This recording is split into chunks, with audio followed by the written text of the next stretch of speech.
Today on Northern Revolutions, I'm going to do another ranking video. And this time, I'm going to rank my preference of the Beatles' UK studio albums. So stay tuned.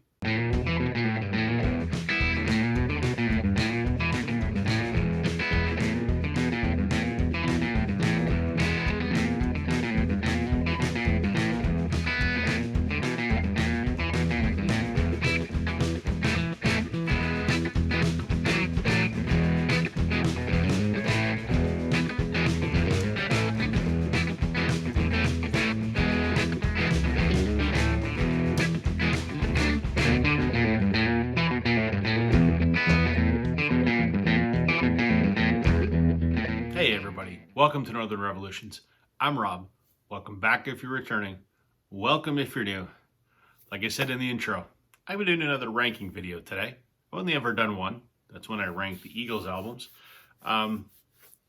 Regular viewers will know I'm a big Beatles fan, but it's been a while since I did a Beatles video. So I thought I'm going to rank the Beatles albums. So in preparation for this, I watched a few other videos from other members of the VC when they ranked Beatles albums. And obviously, I watched Professor Mazzy. I like to call him Professor because the man knows everything. I watched his Beatles ranking video, and I really liked one thing that he did, and that's when he was talking about each album, he would list his favorite song and his least favorite song. I'm going to do that as well. He got the idea from Richard McCook. I watched Richard McCook's video. I respect both of those guys tremendously. So I'm going to do my video. So I'm going to do things a little bit different than Richard and Mazzy did. I'm going to include Magical Mystery Tour and Yellow Submarine, because while they're not studio albums, I think nowadays they're sort of considered canon. They make up the 13 albums that is sort of, you know, the Beatles' career-spanning discography. So I'm going to include those. For reference, what I'm showing are the 2014 mono remasters, except for the last 3 albums which weren't available in mono, so I'm going to show the 2012 stereo remasters. And I should note that my criteria for ranking these is just my personal preference, not the musicianship or the songwriter. It's just my personal preference, how I feel about these albums. So let's get into it. Number 13 comes as probably no surprise because just about everybody ranks it last, is Yellow Submarine. It is, as I mentioned, 6 original songs on side A, and then 7 orchestral numbers written by George Martin. Well, no disrespect to George Martin, just not my cup of tea. Now, the originals that are on here, Hey Bulldog, my favorite. I love it. And my least favorite, All Together Now. I just think it's a very simplistic, almost throwaway song. So, Yellow Submarine, my least favorite. Number 12. And sort of from this point forward, I love them all. And, even this one, which I consider to be one of my least favorites, is still better than just about anything any other band will put out. So when I say it's my 12th least favorite, I mean, take that with a grain of salt. A Hard Day's Night. It's fine. I like the movie Hard Day's Night. Nothing wrong with it. For me, there's nothing in this album that really grabs me. Favorite song? I Should Have Known Better. Least favorite song? Things We Said Today. Hard Day's Night. Coming in at number 11. Let It Be. It's a great album, but when I compare it to all the others, it comes in near the bottom for me.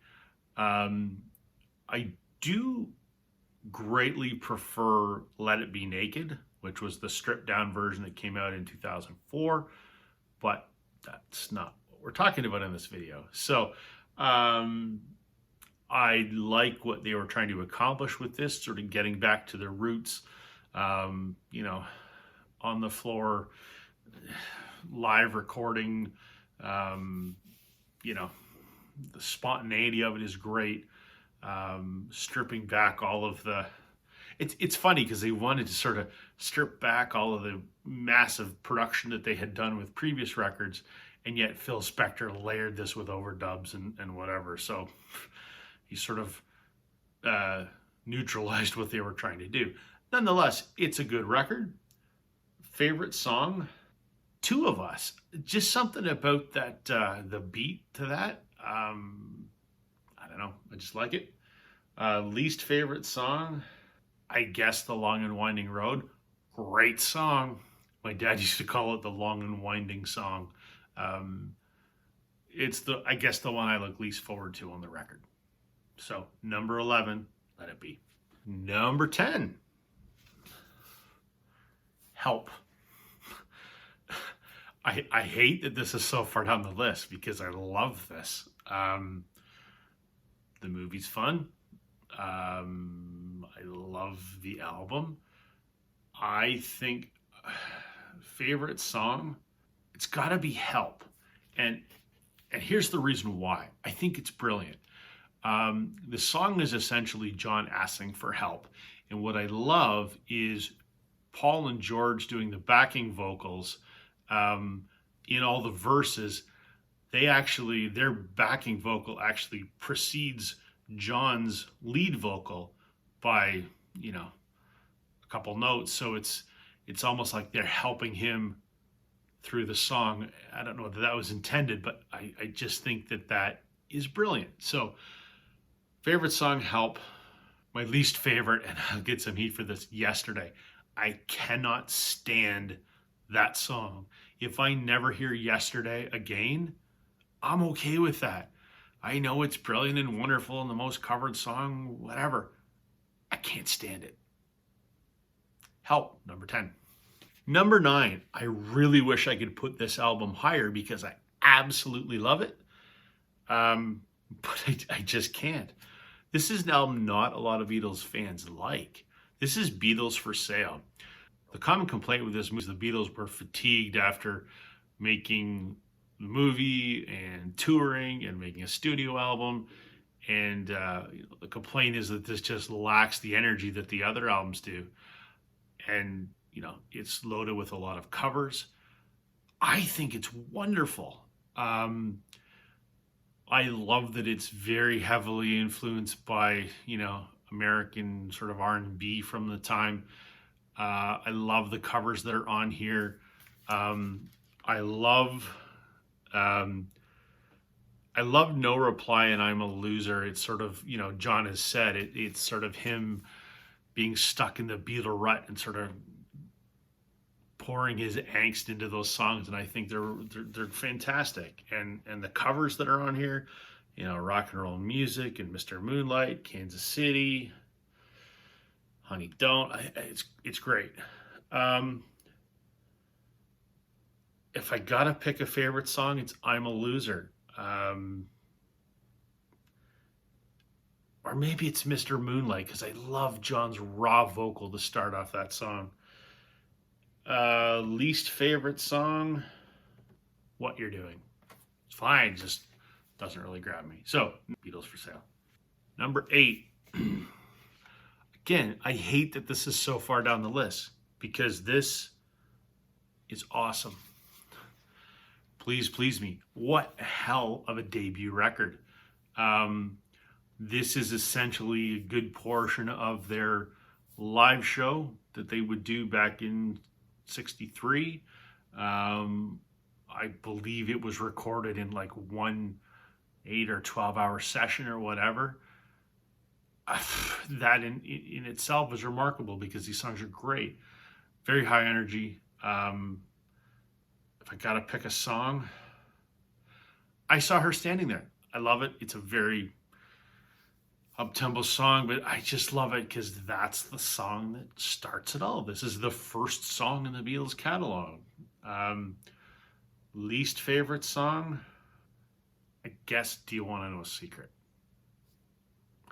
So number 8, Please Please Me. Wish I could rank it higher. I can't. Number 7 is the record that got me hooked on the Beatles. With the Beatles. Now, I had the Canadian version of this, which was called Beatlemania with the Beatles. The cover looked the same, except it said Beatlemania up here. Track listing's the same, came from the same master tapes. So for all intents and purposes, this was the album that got me hooked. I still have my dad's Canadian first pressing of Beatlemania with the Beatles. The cover on this is iconic. The songs, this is the start of the tidal wave that was Beatlemania. Favorite song, Please Mr. Postman. I know it's a cover. I love it. Love it, love it, love it. Followed very closely by You Really Got a Hold on Me, which again is another cover. And then least favorite song, Till There Was You. It's from The Music Man, I think it was. It was a Broadway show. Sorry, I fell asleep there. I think we're on number 7 with the Beatles. Number 6. While not a UK studio album, I know, it is considered part of their discography and is included as one of the CDs in the box set and the vinyl box set. So I'm going with it. Magical Mystery Tour. Originally a EP in the United Kingdom, and Capitol Records tacked on a bunch of songs. I actually have never seen the Magical Mystery Tour film. I need to one of these days. Ashamed to admit I haven't seen it.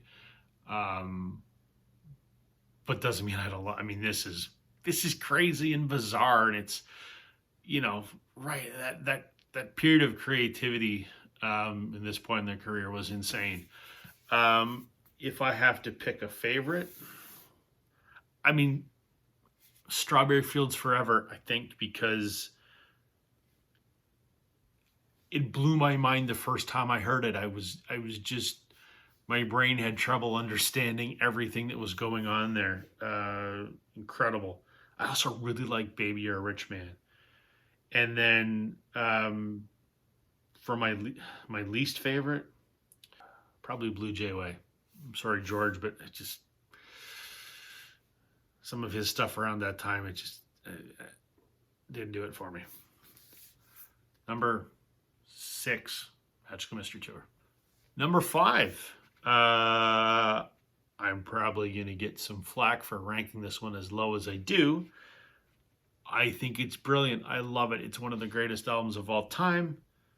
But there are others in their discography I like better. So, number 5 is Abbey Road. I love that they didn't want Let It Be to be their swan song. So they came back and recorded this masterpiece. There's some really heavy stuff on here. There's some fun stuff on here.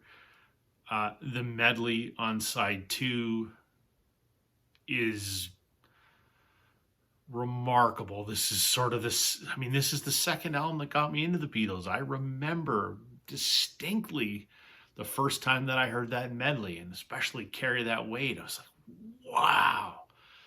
So this is great. Favorite song? Probably Come Together. Least favorite song? I don't really have one, but I guess if I have to pick one, I guess maybe Here Comes the Sun. And I love that. So Abbey Road, number 5. Number 4, I was obsessed with this album when I discovered it. Rubber Soul.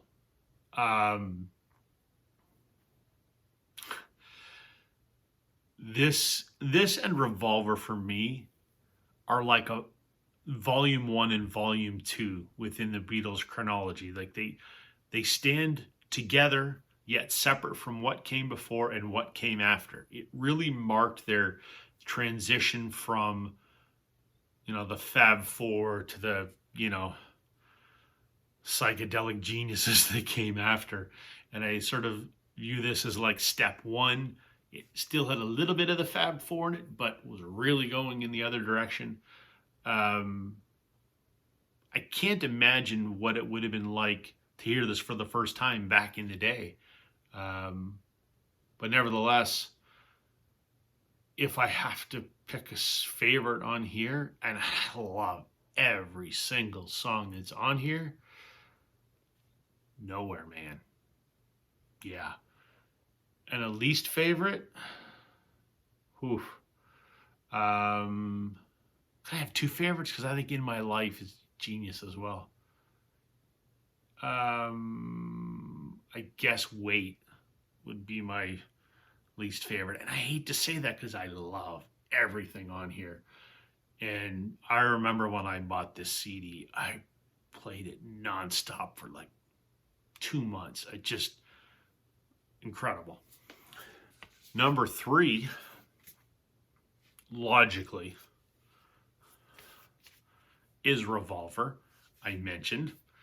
I view Rubber Soul and Revolver as almost one work of art together, one piece of work, you know, part 1 and part 2. This is genius. This really finishes their transformation away from the, you know, sort of formulaic 3 and 4 chord pop. I know they weren't that simple, but you know, this really is them diving into the really creative stuff. You know, like Tomorrow Never Knows is just, there's stuff that had been done on there that had never been done before. You know, the sound that sort of sounds like birds circling the air is actually, apparently it's a guitar part. They took the tape, cut it up in the air, picked up all the pieces, taped it back together, and that's the sound it made. I mean, stuff like that is genius. If I have to pick a song on here, oh boy. I'm Only Sleeping, I guess. What don't I like on here? Least favorite? Yellow Submarine. It's fine, but whatever. So, number 3, Revolver. Regular viewers of my channel who've watched any of my Beatles videos before will know what order the next 2 come in. Number 2, it's the White Album. Now, I did a video a while back, which was my desert island top 10. If I was stranded on a desert island, what are 10 albums I absolutely had to have with me? And I picked this as number 1 and did not include Sgt. Pepper. And I explained in that video that I love this almost as much as Sgt. Pepper, just a hair less. But this has twice the amount of songs, so that's why I would have taken it to the desert island. I don't love it quite as much as Sgt. Pepper, but this is amazing. I talk in one of my videos, and I don't remember which one it was now. I think it may have been the contest that I ran, and where I was talking about memories that are associated with albums.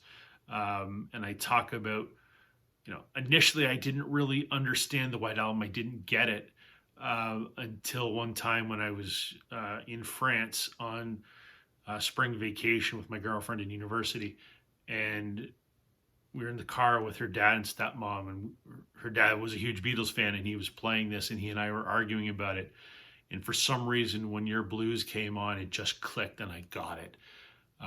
This album is amazing. I love the aesthetics of it. There's nothing on the cover, and you know how it looks inside. It's just so crisp and clean, and the music in here, it's so wide ranging. There's so much going on in here. So if I have to pick a favorite song, this one's easy. This is my favorite Beatles song of all time, and it's such a deep cut. Everybody's Got Something to Hide except for Me and My Monkey. I don't know why. It's amazing. I mean, the guitar in that is crazy, and I love it. Least favorite song, Does Revolution number 9 count as a song? I can't stand it. And if that doesn't count as a song, then I don't like Goodnight either. But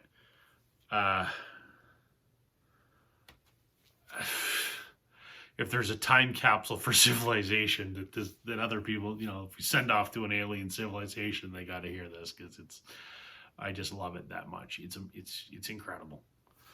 Which makes number 1, obviously, and I've mentioned it many times, Sgt. Pepper's Lonely Hearts Club Band.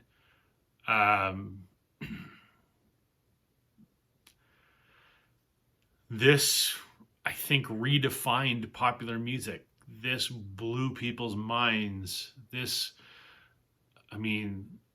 The technology that they invented, the recording techniques they used, the sounds they came up with. This cover is one of the greatest covers ever. I will never forget where I was when I heard the first notes of the title track.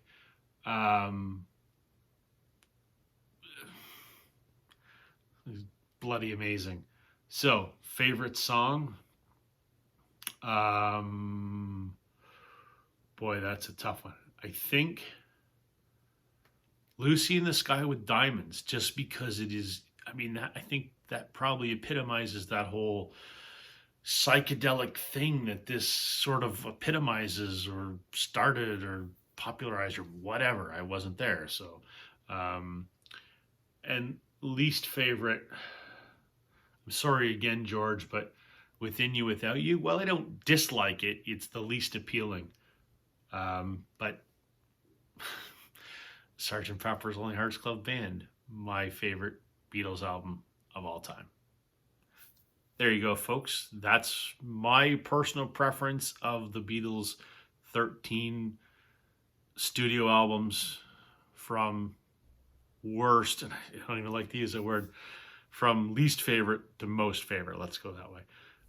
Let me know in the comments what your ranking would be. I'm really curious to see what it is. Everybody seems to be so wildly different. I'm very curious to hear what people have to say. That's it for me today. Thank you for watching. Catch you on the flip side.